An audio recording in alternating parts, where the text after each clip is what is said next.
તો હેલો મિત્રો, સ્વાગત કરજો ફરી એક નવા વિડીયોની અંદર. તો મિત્રો વિડીયોની અંદર વાત કરીશું કે ખેડૂતો માટે એક મોટી ખુશખબરી આવી છે કે મિત્રો ખેડૂતોને હવે સરકાર દ્વારા મોબાઈલ ખરીદવા પર સહાય આપવામાં આવશે.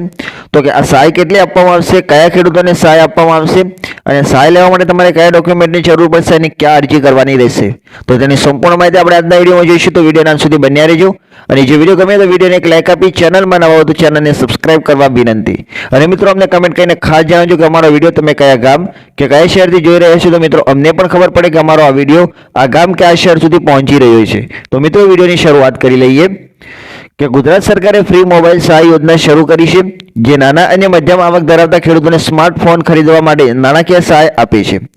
અને આ યોજનાનો હેતુ ખેડૂતને ડિજિટલ ટેકનોલોજી સાથે જોડવાનું છે, જેથી તેઓ માર્કેટની માહિતી, કૃષિ ટેકનોલોજી અને સહાય સંબંધિત સેવાઓ સરળતાથી મેળવી શકે. એટલે કે મિત્રો ગુજરાત સરકાર દ્વારા ફ્રી મોબાઈલ સહાય યોજના શરૂ કરી દેવામાં આવી છે કે જે નાના અને મધ્યમ આવક ધરાવતા ખેડૂતો છે તેમને સ્માર્ટફોન ખરીદવા માટે થઈને નાણાકીય સહાય આપવામાં આવશે સરકાર દ્વારા.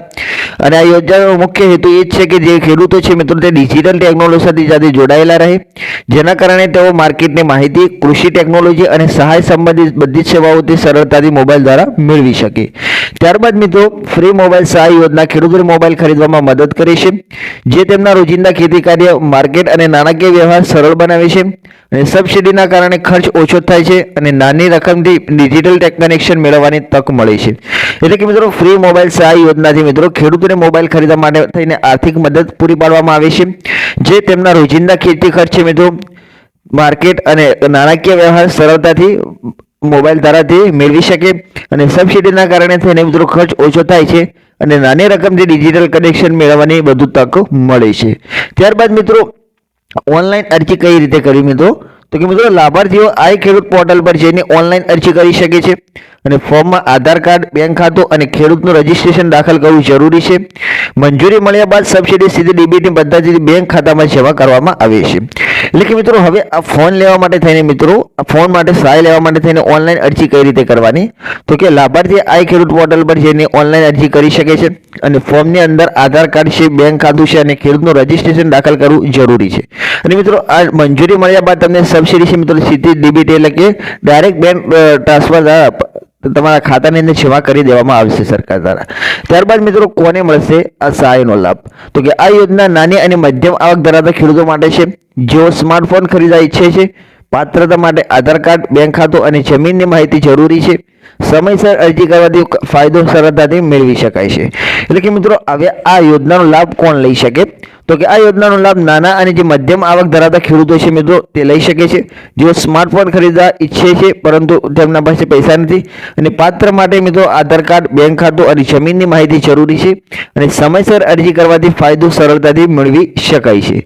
ત્યારબાદ મિત્રો લાભાર્થી હવે નવા મોબાઈલ માર્કેટ માર્ગદર્શિકા, લિમિટેડ માહિતી અને ઓનલાઈન સેવા સરળતાથી મળી શકે છે અને ડિજિટલ ટેકનોલોજી સાથે જોડાણ તેમના કામકાજને ઝડપી અને મજબૂત બનાવે છે. એટલે કે મિત્રો લાભાર્થી હવે નવા મોબાઈલ માર્કેટ માર્ગદર્શિકા અને બેંક માહિતી અને ઓનલાઈન સેવા સરળતાથી મેળવી શકે છે મોબાઈલ દ્વારા અને ડિજિટલ ટેકનોલોજી સાથે જોડાણ તેમના કામકાજને ઝડપી અને મજબૂત બનાવે છે. અને મફત મોબાઈલ સહાય યોજના 2026 ખેડૂતો માટે મહત્વપૂર્ણ પગલાં છે, જે ખરીદી પર સહાય પૂરી પાડવા માટે તેમને ડિજિટલ તકનીક સાથે જોડવામાં આવે છે. સરકારી ખેડૂતોએ સમયસર અરજી કરીને આ યોજનાનો લાભ લેવાનું સુનિશ્ચિત કરવું જોઈએ. ત્યારબાદ મિત્રો આ વિડીયોની અંદર આપવામાં આવેલ તમામ માહિતી સામાન્ય જાણકારી માટે છે અને ફ્રી મોબાઈલ સહાય યોજના 2026ના નિયમો, પાત્રતા, સબસિડી રકમ અને અરજી પ્રક્રિયામાં સરકાર દ્વારા સમયાંતરે ફેરફાર થઈ શકે છે. અને ચોક્કસ માહિતી માટે થઈને મિત્રો હંમેશા અધિકૃત આ ખેડૂત પોર્ટલ પર જોતા રહેવું. એટલે કે મિત્રો આ વિડીયોની અંદર જે આપવામાં આવેલી માહિતી છે મિત્રો તે સામાન્ય જાણકારી માટે જ આપવામાં આવી છે. અને ફ્રી મોબાઈલ સહાય યોજના 2026ના નિયમો, પાત્રતા, સબસિડી રકમ અને અરજી પ્રક્રિયાની અંદર સરકાર દ્વારા સમયાંતરે ફેરફાર થઈ શકે છે.